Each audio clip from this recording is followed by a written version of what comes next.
Assalamualaikum warahmatullahi wabarakatuh.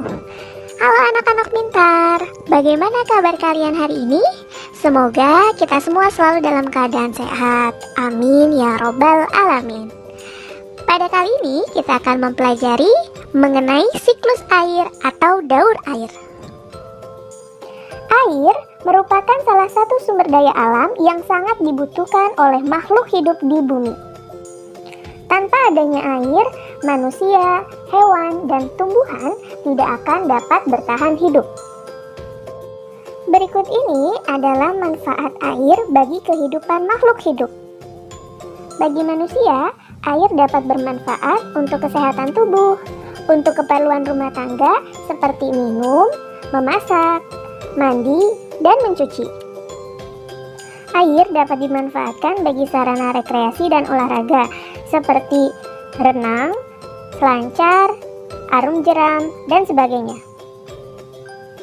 Dan juga sebagai sarana transportasi. Bagi hewan, air bermanfaat untuk minum, sebagai tempat hidup, untuk beberapa hewan yang hidup di air, untuk membersihkan tubuh, dan mendinginkan suhu tubuh, seperti pada kuda Nil. Tahukah kalian bahwa kuda Nil menghabiskan sebagian besar waktunya di dalam air loh? Kuda Nil berendam dalam air untuk menjaga suhu tubuhnya agar tetap dingin. Sedangkan bagi tumbuhan, air bermanfaat sebagai tempat hidup bagi beberapa jenis tumbuhan yang hidup di air, seperti eceng gondok, teratai, dan pandan air. Dan sebagai salah satu bahan utama proses fotosintesis. Nah, itu dia beberapa manfaat air bagi kehidupan makhluk hidup. Tahukah kalian bahwa 70% kandungan bumi adalah air? Pertanyaannya, apakah air di bumi akan bertambah atau berkurang? Air akan selalu tersedia di bumi dengan volume yang jumlahnya tetap, tidak bertambah ataupun berkurang. Terjaganya ketersediaan air di bumi karena air mempunyai siklus atau daur. Siklus air adalah suatu proses perputaran air yang tidak pernah berhenti secara berulang dan terus-menerus dari atmosfer ke bumi dan kembali lagi ke atmosfer. Siklus air tersebut meliputi evaporasi dan transpirasi, kondensasi, dan presipitasi. Kemudian kembali lagi ke proses evaporasi. Mari kita bahas proses siklus air tersebut.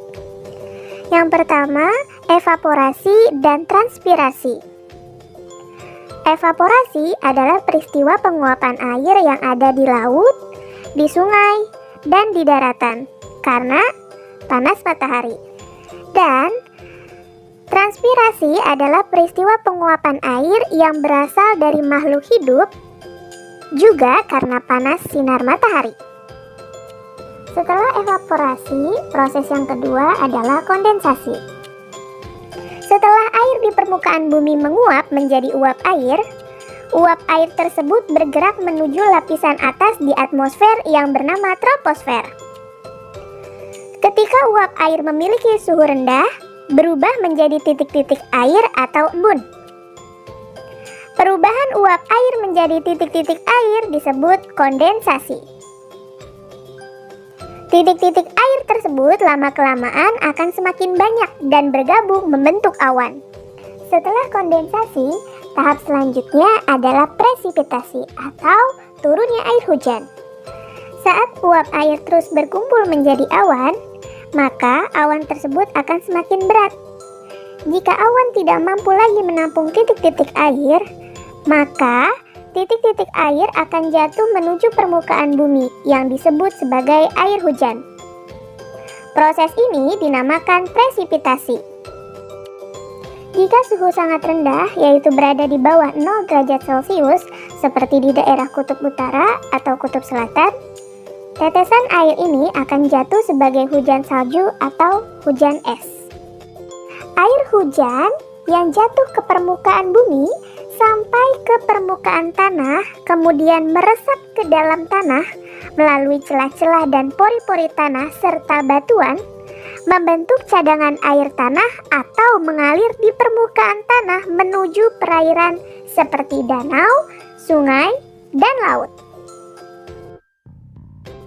Itulah materi tentang siklus air.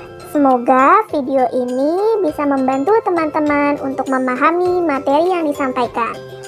Demikian, terima kasih. Wassalamualaikum warahmatullahi wabarakatuh. Sampai jumpa.